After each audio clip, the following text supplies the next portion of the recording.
All right, great. So it's August 2nd, 2024. We're in the library in Sitka.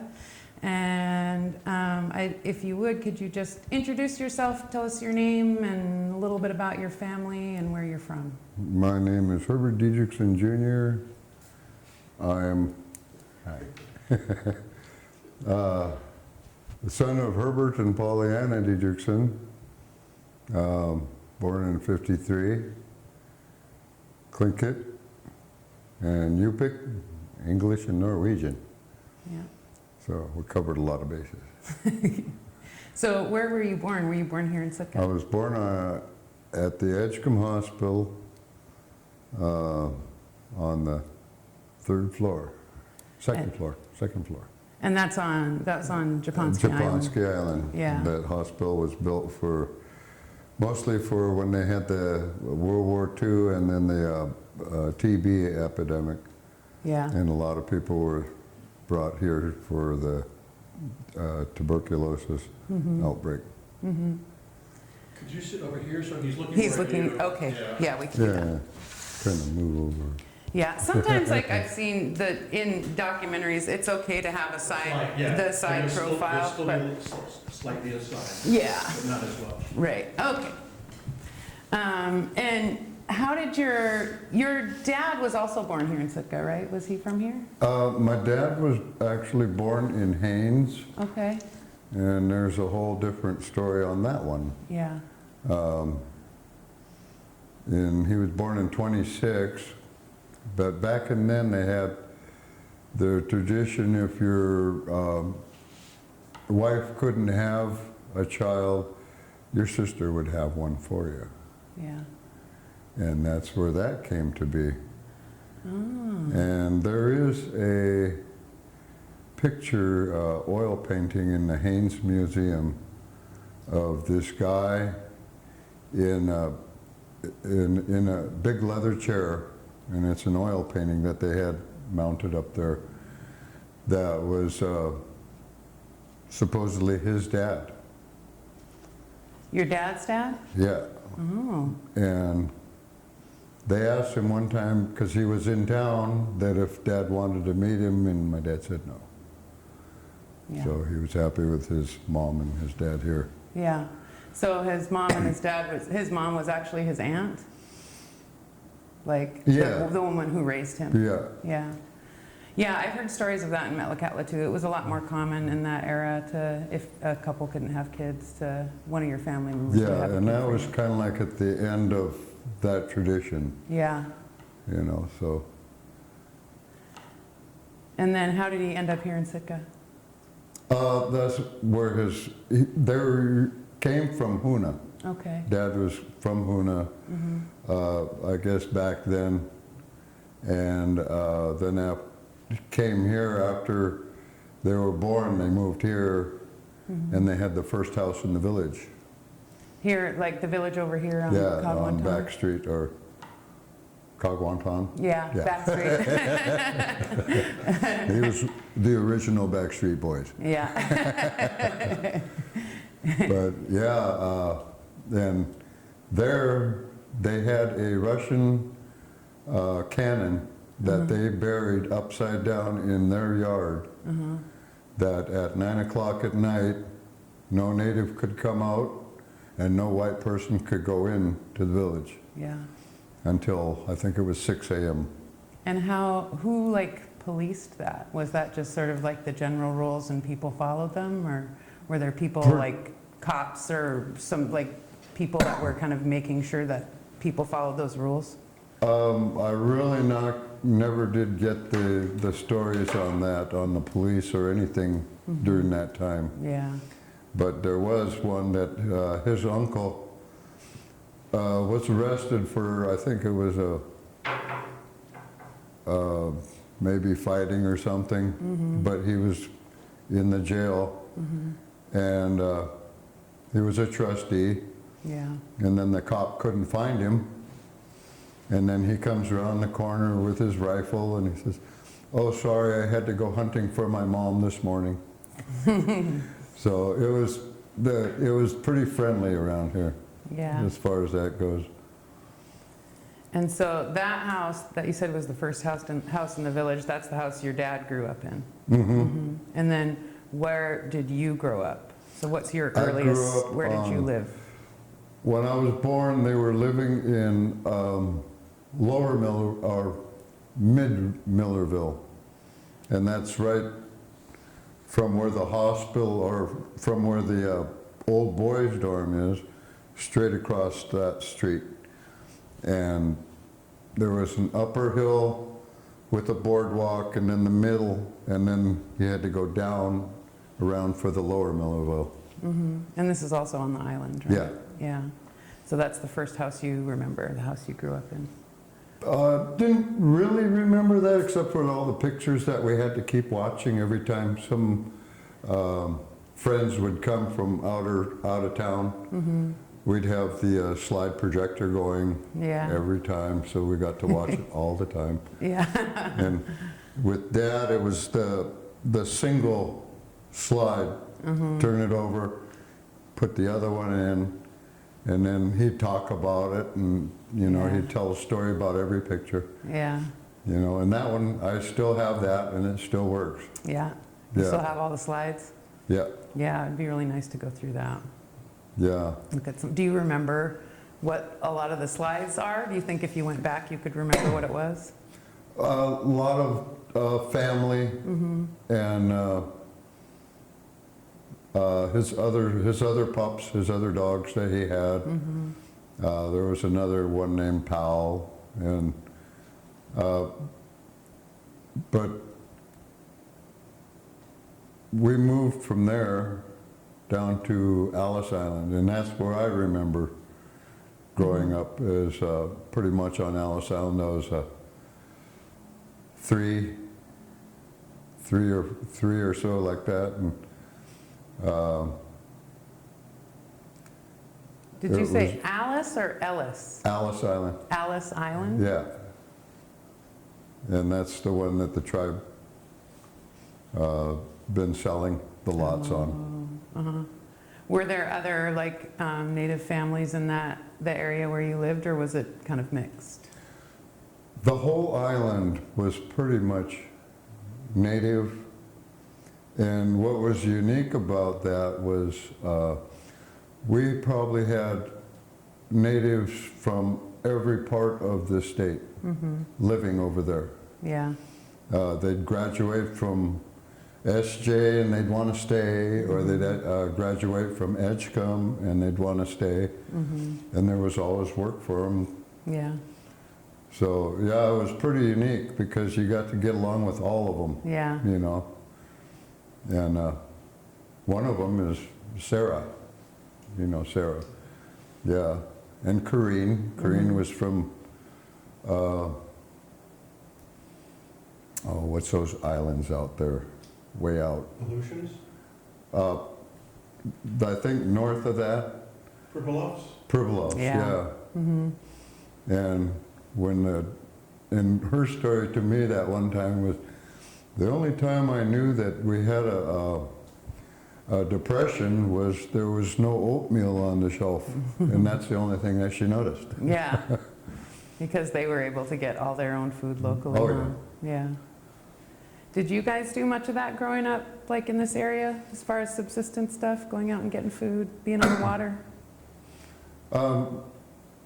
Well, growing up, I know Dad would go out, he'd go out hunting and stuff, and he started out fishing when he went to SJ.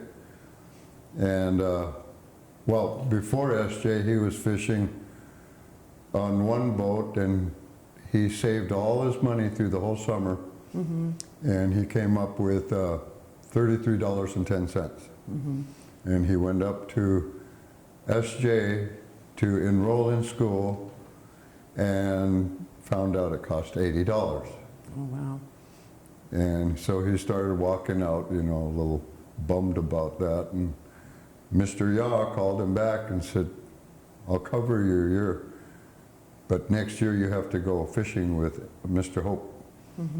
And he was really happy about that, because that fall he got to go fishing with Mr. Hope, and he made $100 and something And he says, I think something was fishy about my last paycheck, the $33, you know. Uh-huh.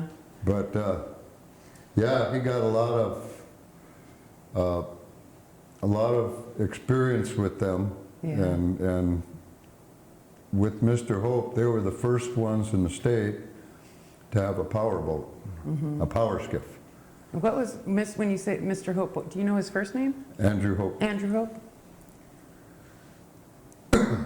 So he was fishing on one of the, a boat that, seine boat that had the first power skiff. Yeah, Oh, wow. because before that it was row your boat. Yeah, to drag the net around, a right? lot of those guys were really tough. I bet. Yeah, So your dad, I didn't realize that. Uncle Herbie commercial fished when he was younger, but I guess it makes sense. and he fished with Merle and Lowe. And I got to fish with Mo Johnson, his basketball partner. Yeah. Yeah, and that was good.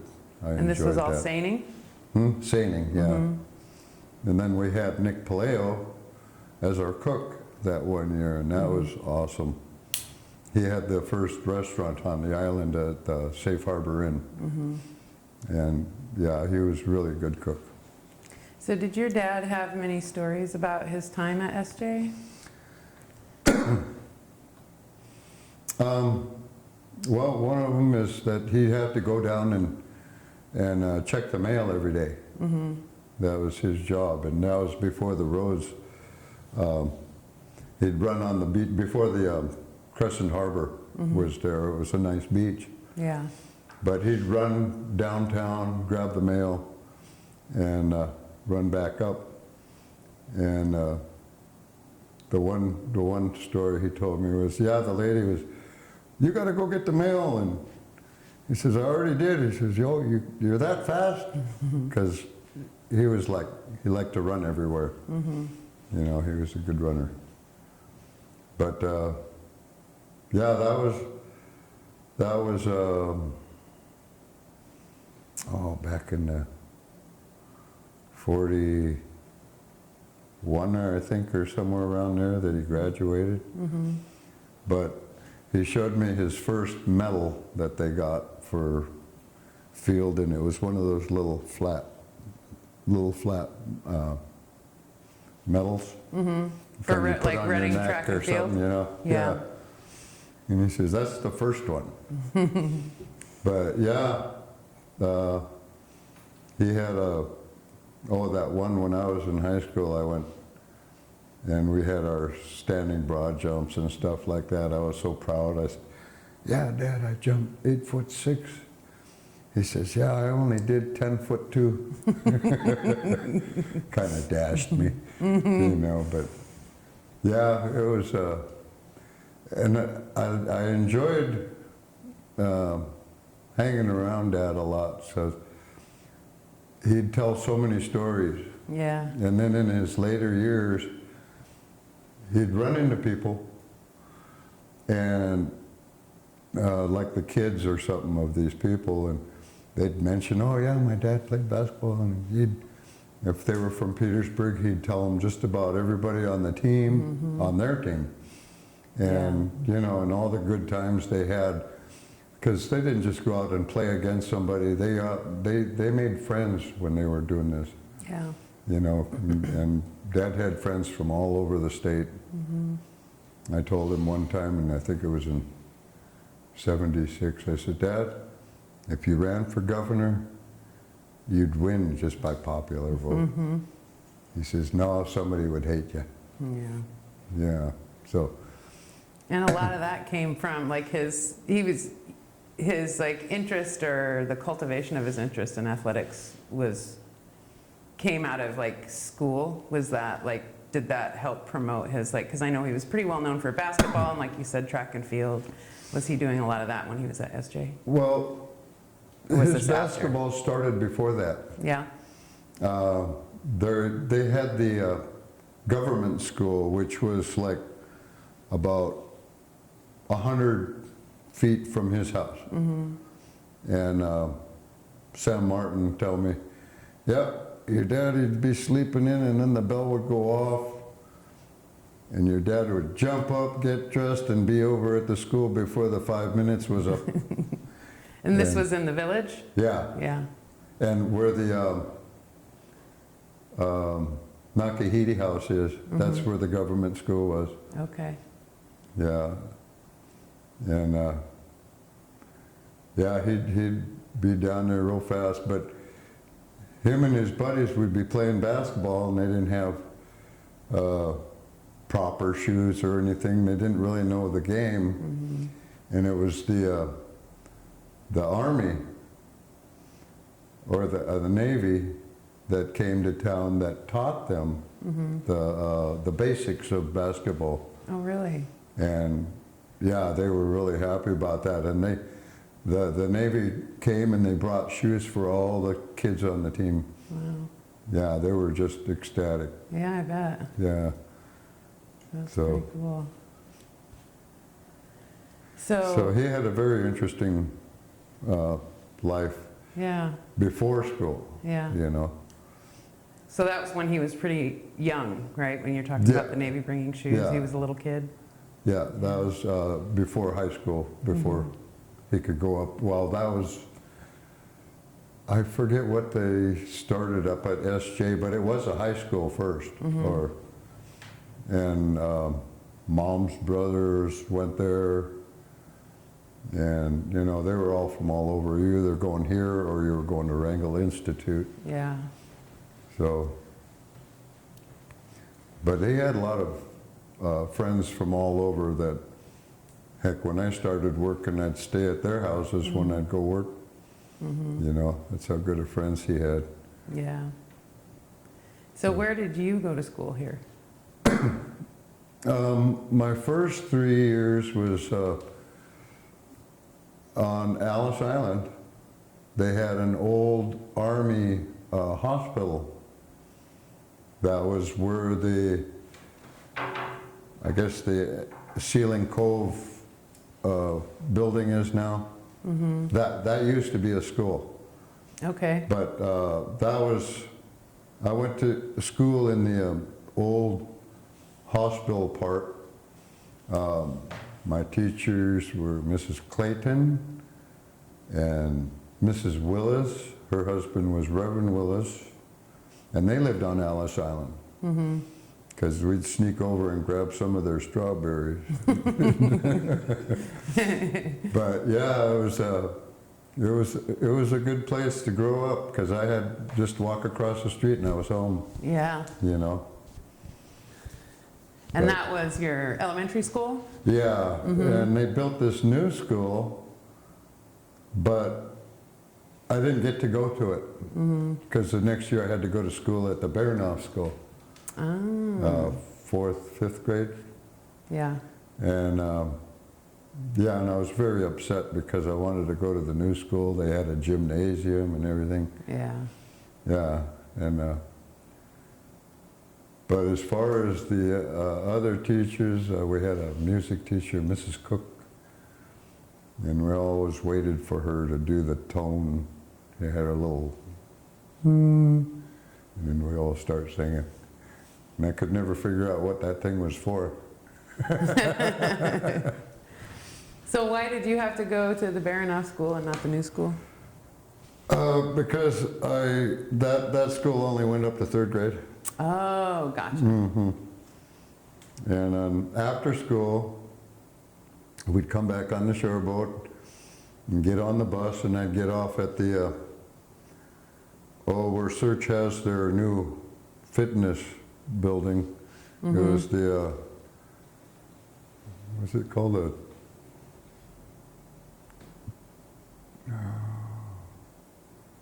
Shoot, I want to say Totem.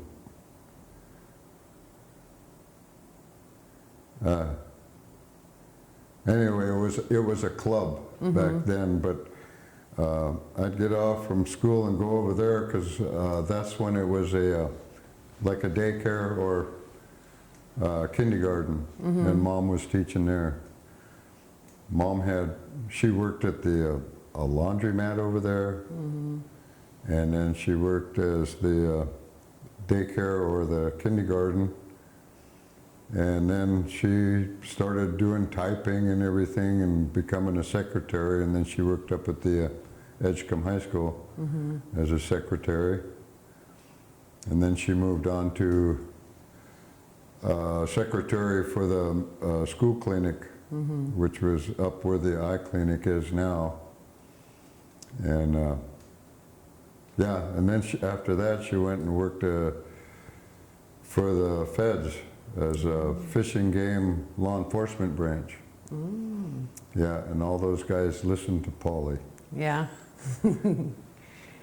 Yeah. So were they dealing, this is kind of an aside, I guess, was she dealing with, because I think fish and game didn't really get started till like the 1960s, right? Or even into the 70s. So Yeah. they were just starting to like establish regulations. So she was there during that time. About 67, 68 Yeah. or somewhere around there. Yeah. But yeah, and that's when it was in the old, where the city offices are now. But it was the old post office, and they had their office upstairs. Yeah. And she was, yeah, she just, everybody that she worked with became really good friends. Ken Kramer and Norma, and the other guy, Bill, when they left Sitka, he went down south and had a heart attack. Oh. Yeah, it was really hard on Mom and them when they lose friends like that. Yeah. They've been together so long. But Edgecombe was one heck of a good place to grow up. Yeah. Sounds like it. It was all. We had the white people too, and you know, and but everybody just meshed in, and they were all got along really good. I mean, we had tribes, natives from all over the state. There was no fighting or anything, you know. Yeah. The big thing back then was basketball games, Yeah. you know. Yeah, we had the Globetrotters, the Redheads. Yeah, even Dad, when they were practicing, the Redheads were running up and dunking the ball, and you know, and Dad was telling me, he says, well, the way they were brought up, dunking the ball and stuff was like showing off, and they didn't condone that, you know. They be respectful, and that's probably why a lot of the other teams liked him. You know, we even had people come up and tell me that your dad was the best ref in the whole country. You know, he didn't, you know, because we had some refs that were a little bit, you know, helping their side or Right. whatever, but he was fair. Yeah. But yeah, we had a movie hall over there.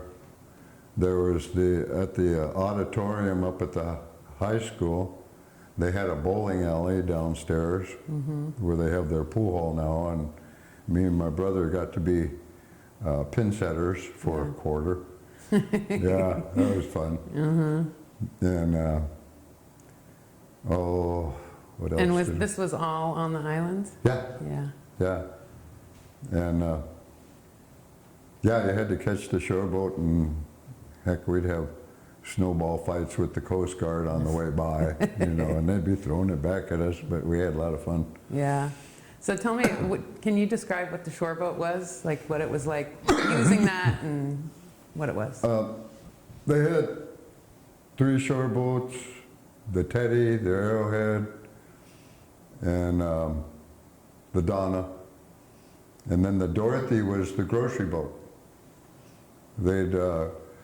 Mr. Briggs would go over to, they'd order all their groceries over at the cold storage, and then they'd box them up, load them on the Dorothy, and bring them over to the Coast Guard dock, and then lift them all up, and he'd get a bunch of us kids that we'd go and we'd deliver to all the houses on the island. Yeah.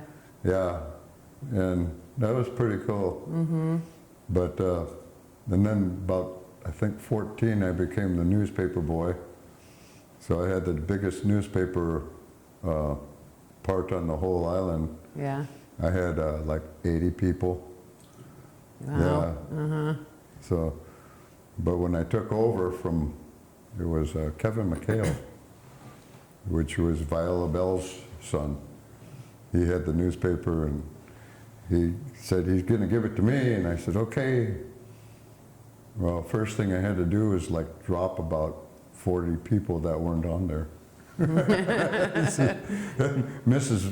Veach was the, they were the ones that had the Daily Sentinel. And what's going on? I says, well, to be honest, ma'am, these people weren't here when I took over. You know, and I thought I was going to get in trouble. But she was happy about that I got it straightened out. And yeah, it was exciting over there. Yeah, sounds like We always made our own things to do. Before the runway was there, they had a place called Brent's Beach coming around there. But right in that one corner by the sewage treatment plant, and up there the herring would come in so thick that it'd be all around our legs. And we'd just sit there with a little dip net. The only person I remember looking up and seeing, and he also had a big smile on his face, was Reggie Oswald. Yeah. And how I remembered that, I have no idea, but he was the only one that I remember out of all those kids. But it made the kids feel so good that they could bring dinner home for the family. Yeah. You know, and we were like 7. Yeah, and that was really cool. So would you do that every year when you were a kid? That's the only year I remember. But they would come in on both sides over there and then in Sealing Cove under the walk bridge. And there'd be kids lined up all along that bridge snagging herring. That was really cool. Yeah. And even today, you know, you talk to some of the kids, boy, I miss that, you know, fishing the herring right there. We'd also get sea lions that would come in there. But yeah, because they'd have them all corralled. Yeah. But yeah, it was pretty cool. We'd go out, and back then you can go out to John Brown's grave and you pick abalone. Yeah. And they had also out that end on the patrol road, they had a rifle range. And I remember this big rock cliff that you don't see anymore. So they blew it all away. Yeah. And then our movie theater was on Charcoal.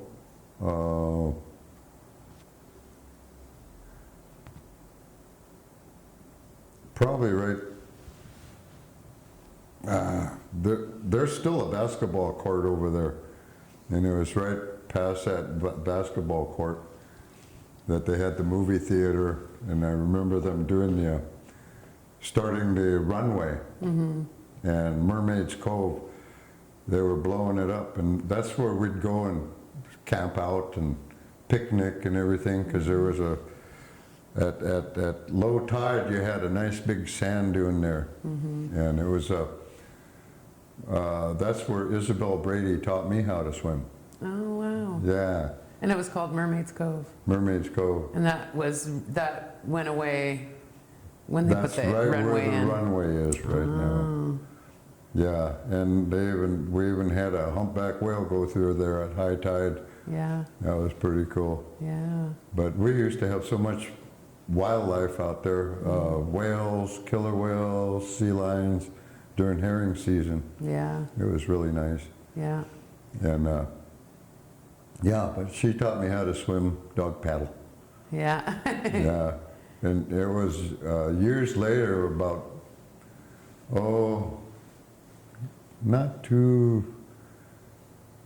it wasn't too long after I had my little talk with her that she passed away, but we were coming back on the jet, and she was looking kind of miserable, maybe not feeling well or anything, and I says, "Hey, Isabel, remember when you taught me how to swim at Mermaid's Cove?" She got the biggest smile. Yeah, so good to bring up some memories, you know, that Yeah. they enjoyed. Yeah. But yeah, they lived on the other end of our house, Okay. the Brady bunch. And she ended up getting a nice, about a 4-foot, maybe it was like about 15-foot across swimming pool in our backyard. And took the water from both of our houses, all our water heaters. It never did get warm in there. But it took like a week and a half to fill. Yeah. Yeah, it was a nice big one. But yeah, it was, and then right behind our house, I mean, the whole section over there, like in the middle of Alice Island, was a big lawn. And we had kickball, baseball, we were playing, what's that one? British Bulldog. We got to pick the guy up, British Bulldog. Yeah, I remember that. Yeah. We played that And too. we'd all have to get caught before we could try picking up Jeff Nielsen. Yeah. He just walked back and forth until everybody was caught, because he was kind of a big boy. And we weren't that big. Yeah. But we'd play all kinds of games, football, and yeah, it was a good place. Yeah. Are there other foods that you remember getting when you lived out there? Like other stuff that you harvested? You said you got herring. What about herring eggs? Herring eggs, abalone, and I think my favorite was gumboots. Yeah. Yeah, I loved the gumboots. Where would you And- guys go for the gumboots? It's a secret. No. Out around Long Island and Pirates Cove and around there, and Yeah. you can even get them pretty much anywhere back then, Yeah. you know. And I was going to say something there. Oh yeah, we'd get all these herring eggs and we'd send them off to different villages like Metlakatla. That's where we got our herring eggs from every Mervyn year. Haven, and Arlene would send us Hooligan oil in exchange, and boy, the stronger the better. And I finally found a cousin that likes it the same way I do. Yeah. Yep, right here. Yeah, my grandparents, that's who he's talking about, Mervyn and Arlene, or my grandparents. But yeah, all my life I remember getting the 50-pound fish boxes from Uncle Herbie in Metlakatla, and we would get our grease from Canada. So the best Oregon grease comes from the Nass River, and so they would come to Metlakatla and bring grease. And so yeah, I heard a lot about your mom and dad growing up from my grandparents, you know, and making sure we would send seaweed or whatever we could up to you guys for, you know, to say thank Yeah, and the good thing that Mom would go up to SJ when they'd have different cooking classes, different Filipino or Hawaiian or Italian or whatever, but she'd incorporate it into our native foods, and it was really good. you. Yeah. Yeah, she was a good cook. So, as far as other things, I think like the sea urchin, eggs, Nick Paleo taught me when we were out fishing with Mo Johnson. And I said, really? But I ate it, you know, you got to try it first. Yeah. So it was a good place to grow up. We'd have all our berries over there. You know, I didn't learn how to make any pies until way late in my life. But Would you pick berries like for your mom though? yeah, Yeah. it would be salmon berries and canned milk and sugar. Yeah. That was And the that treat. was a good dessert. Yeah. So But, it sounds like things were pretty self-contained on the island for the most part, huh? oh yeah, yeah, and everybody knew everybody. Yeah. You know, when I got my first Honda 65, you know, we had a gang over there. Lloyd Dennis and me and Nick Paleo, or Guy Paleo, Nick's son. We all had 65 Hondas. Yeah, and I wiped out in front of Buzz Bradley, right on the corner there, because it was all gravel road over there, you know, and kind of just slid down and shoot if Dad didn't know about it before and they didn't have cell phones back then, but they all knew about it before I got home. I said, oh, I'm in trouble now. Yeah, but it was good. Yeah. And all the different people, I mean, everybody did a lot of stuff like the Oswas. I mean, they were fishermen and hunters, and you know, they even one he shot the mom and didn't see the baby, and so they grew it up over there at their house. Oh, really? Yeah. They brought the baby home? And then Dr. Lunas, who lived right down on Ellis Island by us, they moved from, I think they moved from up around the hospital area, but he had 2 owls, you know, that he had saved, and so they were hanging around.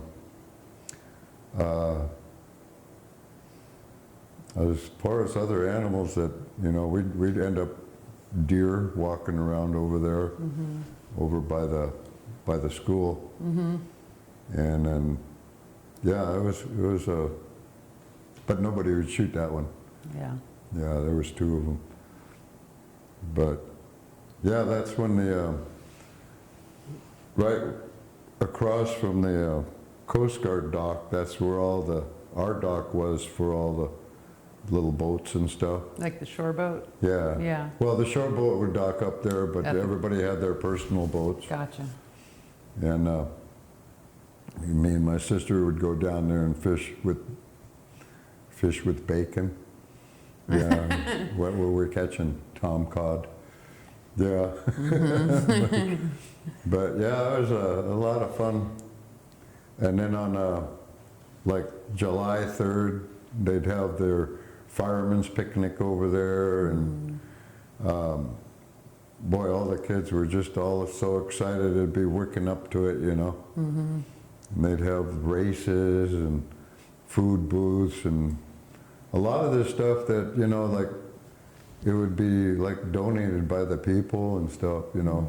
Like at Christmas time at the movie house, we'd all get a bag with nuts and mandarins and you know, we thought those mandarins were really special, you know, because we didn't see any small oranges before. Right. You know, but then we'd get a free matinee, and I think it was like 10 cents to go to the movie. We'd get allowance, and then they'd have movies on Saturday, and then they'd have them on Thursday. And my sister would, on Wednesday night, she'd have an Indian bingo game with, you know, you buy stuff that's wrapped up, you don't know what it is, you know. But she'd quarter here and a quarter there for me and my brother. And then we'd ask Dad, how come she gets to go to the movie? Because she has money. Where's your money? Well, she played Indian bingo with us. Yeah, she was pretty smart. Yeah. But when they were doing the Mermaid's Cove and doing all that blasting, well, there was no movies going on or anything, but they had a rock like this come through the roof from one of their dynamites. And there was houses behind the movie house closer to that area, you know, and I don't know what their codes were back then, but just blow it. Yeah. So it went through the roof of the movie house? Yeah. Oh, wow. Yeah. Yeah. And we got a lot of them got real excited when they had the soft ice cream showed up. Yeah. Dunk it into your popcorn. Oh, yeah. But yeah, it was John Brown's was our kind of like our swimming hole over there, and we'd go out the causeway And they had all these bunkers out there and an underground hospital right at the end of the runway. And that one day, oh yeah, we're going out, we're going to go get abalone. It was my dad, my brother, my sister, and me. Mom was staying home. But I had to go to the bathroom, and then after I got done, I took off, me and my dog Pal. And so they said, they're going out the causeway, so that's where I went. Went all the way to the end. Nobody. They went over to John Brown's. So all the way back. Yeah. I keep looking back. It started feeling like Kushka's stories started coming to mind, you know. Yeah.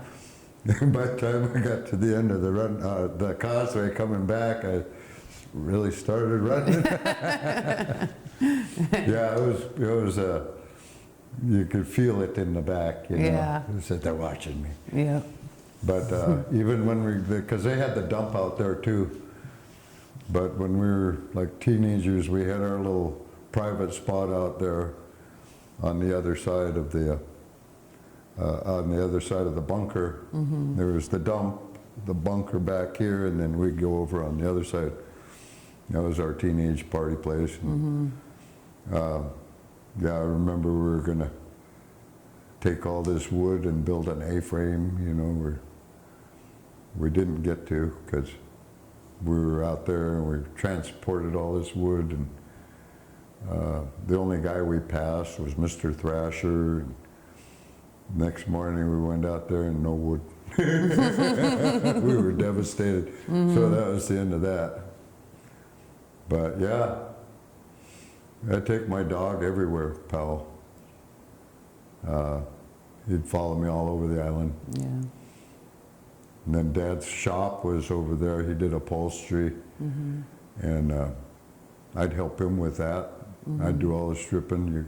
Anything you find is yours. And I found a gold frog, nuggets and everything. I don't know where that went, but yeah, at today's price, it would probably be like about a $3,000.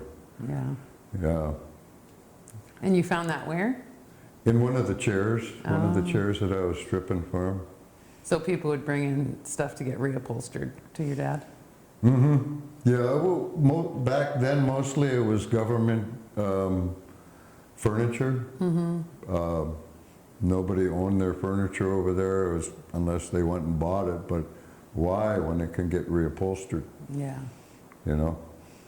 And he was really good at it. He did the Centennial asked him to do the Russian chairs and reupholster them to the same style and everything. So he had a good reputation with his upholstery. Yeah.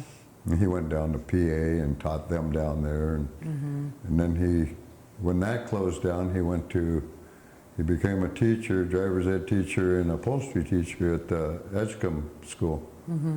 And lots of students went back up, way up north, and reupholstered furniture from what they learned, you know, because it was cheaper than trying to get new stuff out there.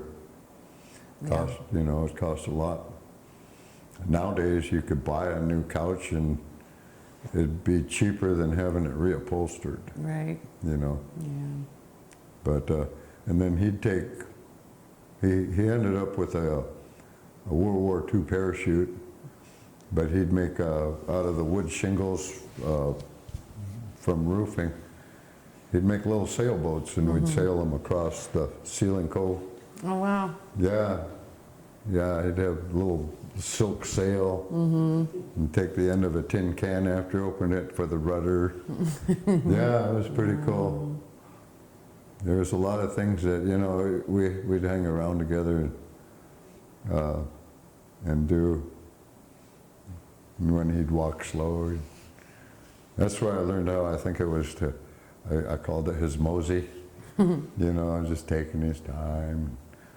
And I was telling my granddaughter, well, how do you mosey, Papa? So I showed her how to mosey. And that one day I said, hey, hurry up, we gotta go, we're late. hurry up, we got to mosey. And she just slowed way down. How come we have to mosey, Papa? Then I realized what I said, but So, yeah. you'd started talking about it, but I kind of changed the subject a little bit, so it'd be nice to talk about this a little more. Your experiences with like working on the ocean, so commercial fishing, could you talk about that a little bit more? Like the boats you were on, the type of fishing you did, where you went? Oh, I got to go fishing with Mo Johnson, and That was seining, right? yeah, that was sailing on the Ocean Cape, and that was my first time fishing, and I couldn't have been on a better boat. How old were you? I think I was 17, and yeah, it was quite an experience, and me, I like to sleep in. Then here's Mo. Mo is just, wake up. And you come back later, time to get up. Get up! And then I pop up. Yeah. Yeah, but yeah, it was real good learning experience, Yeah. Our first skiff man, I think, was Good Time Charlie Williams. He was pretty old at that time. Yeah. I think he ended up passing away that October. Well, I think it was the next year. But yeah, that's the first time I went up with Mo on fall fish up in Excursion Inlet. And it was like 6 in the morning, just blackout. And then the flares goes off to signal. When the fishery's open? Yeah. And to hear like 100 boats and 100 power skiffs taking off all at once is just like, gave you goosebumps. I mean, all that power. Yeah. Boom! And everybody was corking everybody. I said, holy cow. Yeah, that one guy I was watching, he got corked on both sides, so he had to wait for everybody else to close before he could close his. Oh, boy. He didn't catch any fish. Oh, I But bet not. the thing that I noticed out there was the phosphorus. When fish would swim by and you'd see it glow. It says, holy cow. We had one greenhorn from down south. I thought, those are glowfish. You gotta catch one. He'd dip net. I says, no, you gotta get a bucket. And he'd get a bucket and he'd go into the light and there's nothing in there. But that was good. We had fun with all the newbies. We'd always have fun with. You know? Yeah. Would you get people from like out of state that would come up for it? Yeah, or was it? a lot of guys would come up from college to earn their money for going to college and stuff by going fishing. We had Tom. He was a tall guy, long-haired hippie kind of guy, And we had a college guy. But these guys, they played guitar and stuff, And then there was me and White Dan Williams. That was the second year, and he was my skiff boy. I was the skiff man by then. But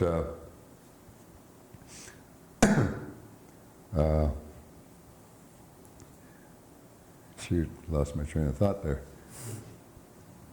But we'd go. You were talking about the long-haired hippie dude. Yeah. Yeah. Oh yeah, and they played guitar and stuff, and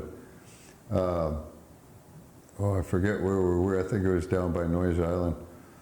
But we were anchored up, and Mo's coming down and turned the motor off, and he sits down and listens to the guys playing, and me and Dan, we had those little zoot things, you hum in, so we can play too. And we were just sitting there listening, and then Mo, he just reaches in his pocket and pulls out a harmonica and just starts jamming. Oh, wow. And yeah, he was a very talented man. Yeah. Yeah, it was really cool. Says I had a new look on him after he started doing that, Yeah.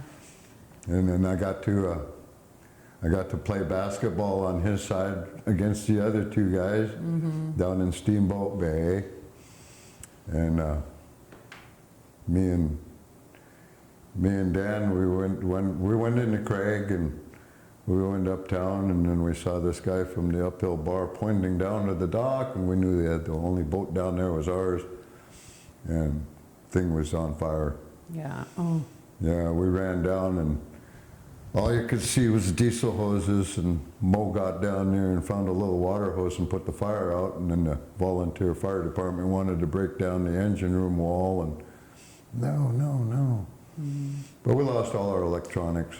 Oh, wow. And we were coming back from there up through Chatham, and me and Dan's wheel watch. It just stay right in the middle here, because all we had was a compass. Okay. And so he goes to bed, and the fog was so thick and it just rolled in. I says, oh God, do we wake him up? We just stay on the course. I've never seen so many islands. Is that an island? Yeah. I mean, I've seen a lot of them, and we're still like 10 miles out in the water there. But yeah, it was pretty exciting. And then the next guy that took over was Anthony Eatenshaw. And then the next thing you know is Mo up on top, and that boat was going in full reverse.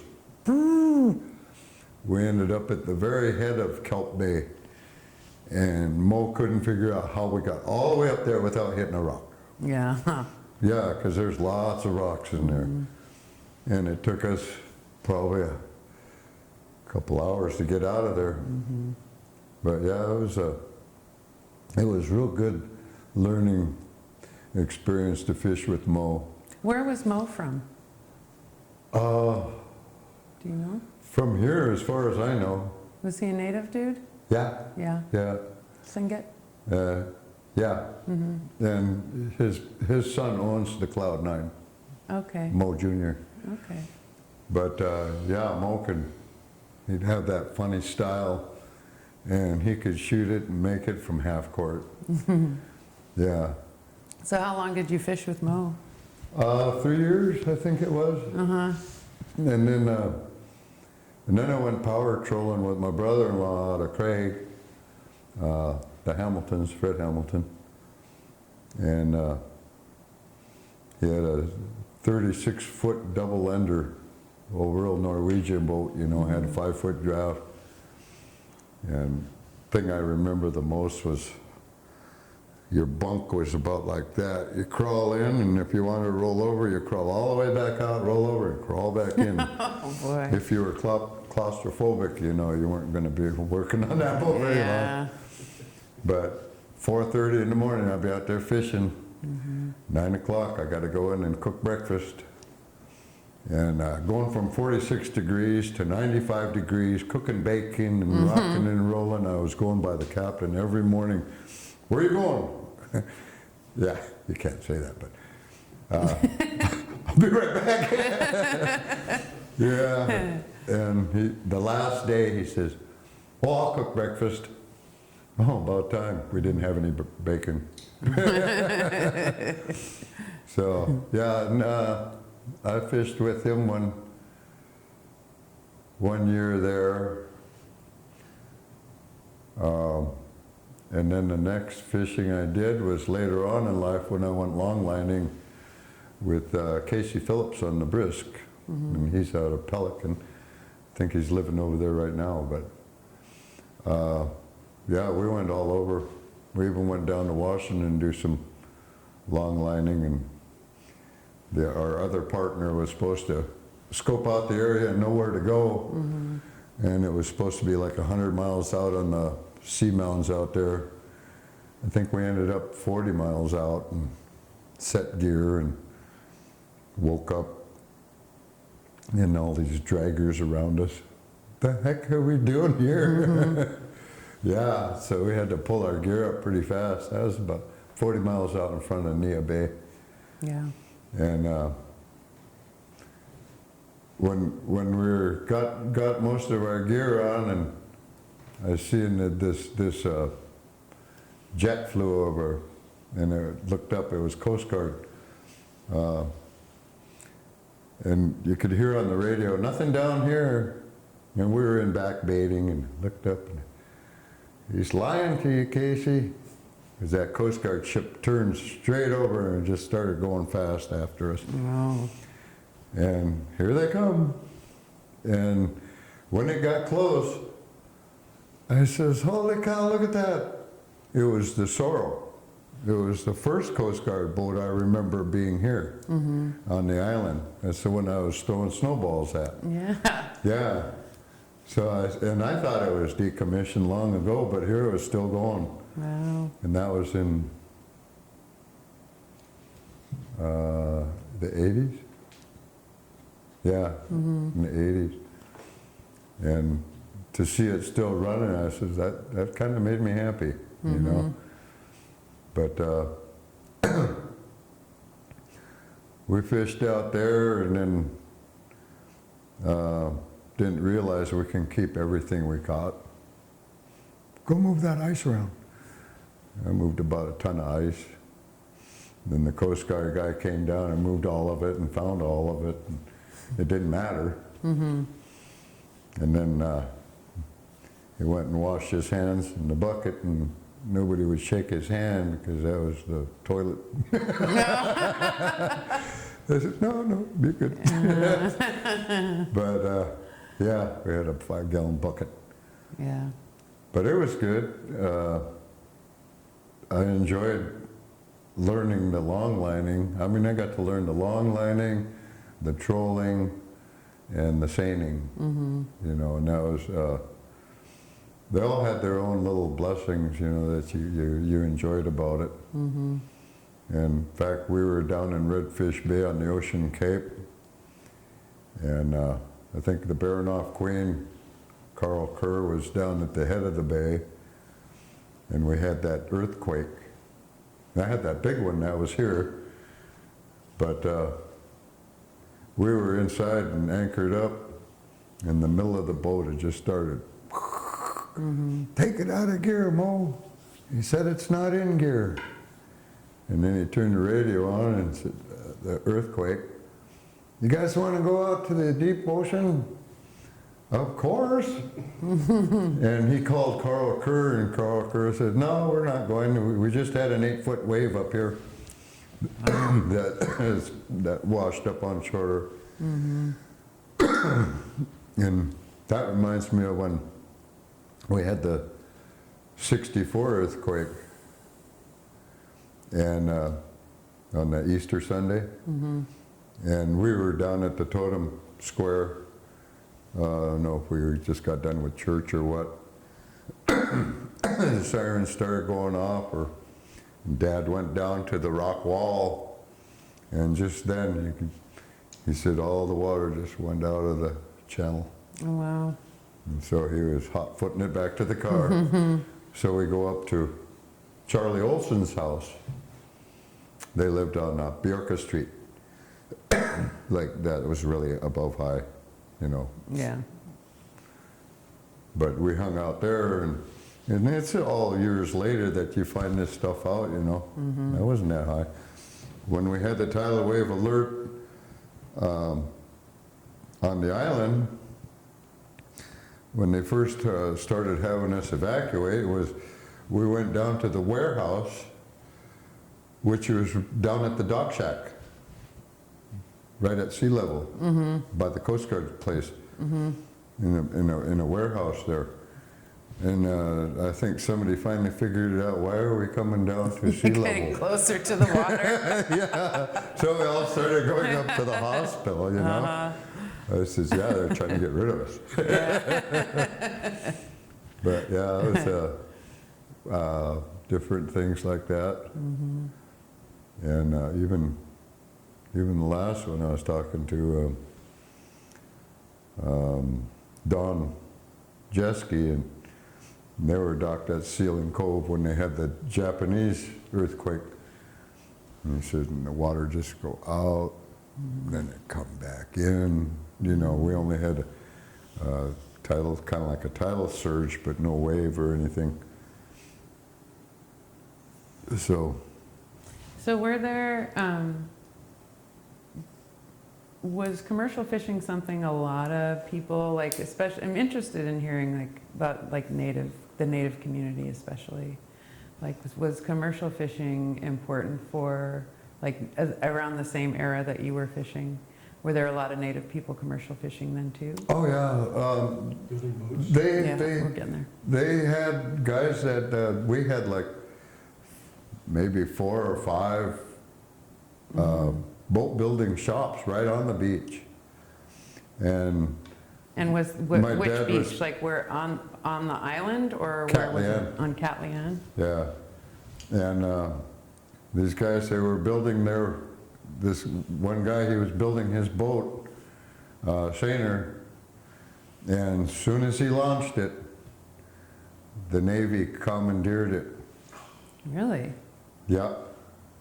And when they commandeered that, he says, "You're not taking that boat, I'm going with it."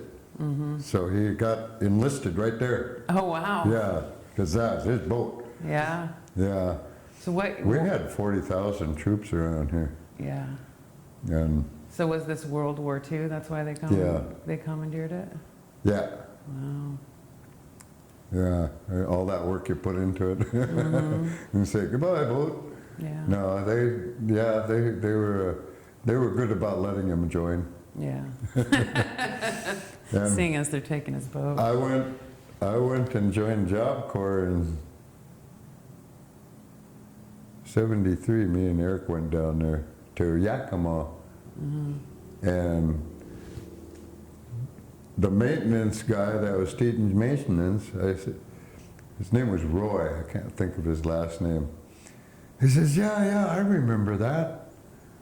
He says, and it's the girls' dorm. He says, "If you go to the second floor and go to the last window facing south, you should still see my puke outside of the window." He says, "I went to town and got drunk." But yeah, it was like, wow, I finally met somebody that was over there, you know? Because there's a lot of people over there.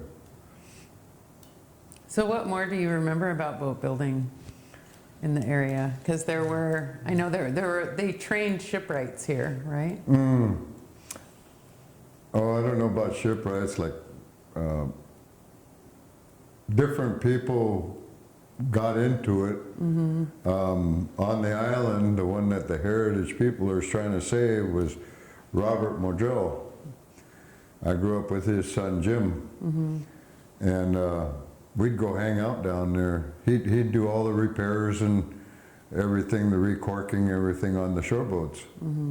But he also built his own little sailboat that was probably about maybe as long as this room.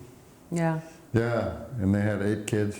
Oh, wow. Yeah, so you get them all on there because they were pretty good sized kids, you know, they weren't little. But yeah, he had a nice boat there. My dad, he bought his boat, I forgot but it was named the Friday. And that's when I remember, we have pictures of when we were out at Stargavin in the brown grass, you know, in the summer. I mean, my sister really looked like an Eskimo then, you know, like, but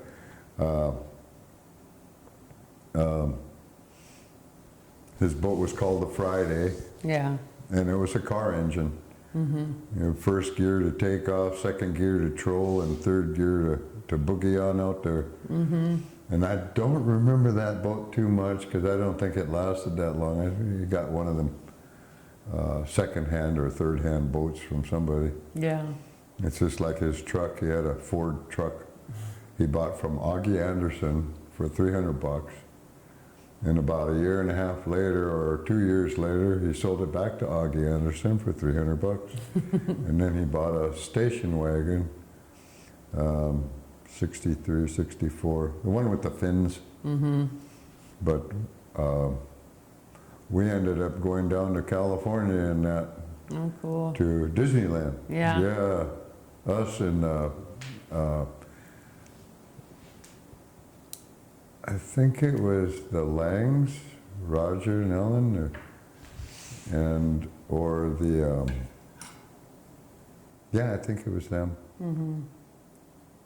And I remember we had me, my sister, and my brother were all car sick. Oh, no. And then the back tire came off, and then it filled with smoke. Oh, And then boy. we were really sick, yeah. Yeah, I was only worried about my hairy caterpillar I had. Mm-hmm.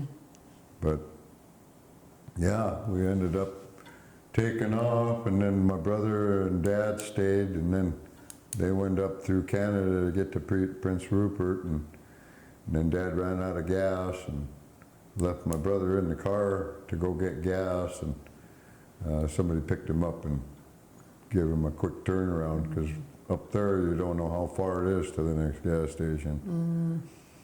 But yeah, they finally made it. So do you know of any boats that were built here in Sitka?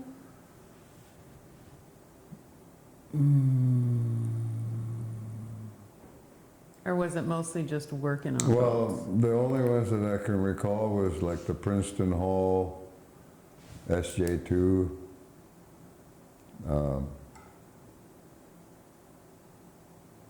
Probably the, I forget the name of that one, the sonar. There was a few. I mean, there's boats being built all around in here, all Yeah. over the place. But as far as names and, Were they mostly like, was it a variety of kinds of boats? Was it fishing boats? Fishing boats. All fishing boats? yeah. Not too many, nobody had money back then. It was like you were building a workboat, Yeah. we didn't have pleasure cruisers. Right. Yeah. Then I remember Dad had his friend was a park ranger. So we got to go out on the Sea Ranger, I think it was. But it was a metal boat. And that was more like the only pleasure cruiser that I knew, Yeah. But I forget, I think I was about 4 or 5. And having a hard time with her name. She was running the pub when it first opened, Pam. But I had and she was like 5 years, 6 years older than me, I had a big crush. I was chasing her all the way around the boat. Yeah. But yeah, I remembered her about that. She just started laughing. Yeah. A little boy crush. But as far as the other boats, not too many that I remember being built around here. But it was a very boat community. Everybody had their own little boat, little skiff or something. Would you go out, like, if you went out for like subsistence stuff, like for herring eggs or looking for stuff you couldn't get like from the island, what kind of boat would you take out? Or whose boat? Do you have any memories of that?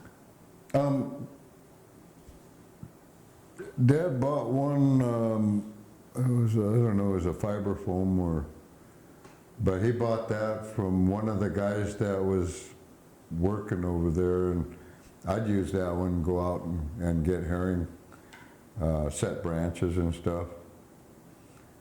And that was very rewarding. We had really thick eggs back then, Yeah. as you can recall. Yep. But yeah, we'd go out and get that. We'd go out and get, myself, I like getting the gum boots more than the abalone. I like them better. Yeah. But Mom's seaweed chop suey was great. Yeah. Oh, yeah. So, other than that, don't really have that much more. I mean, me and my brother went out to where the Coast Guard housing is. There was a swamp out there.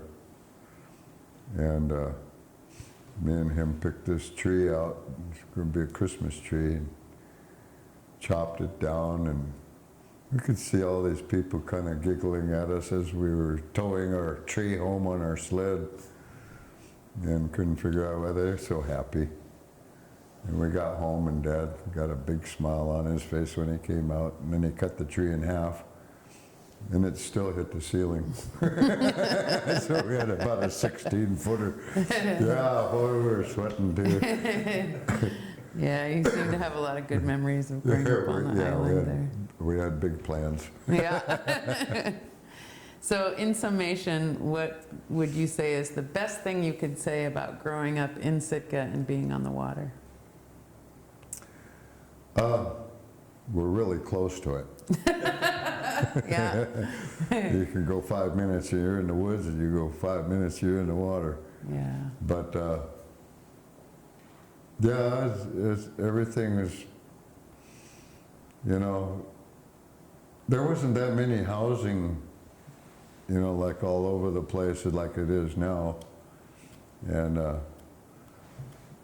you were just close to nature, you know.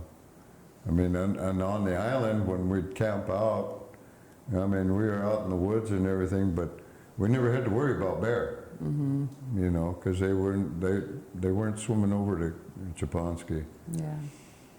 And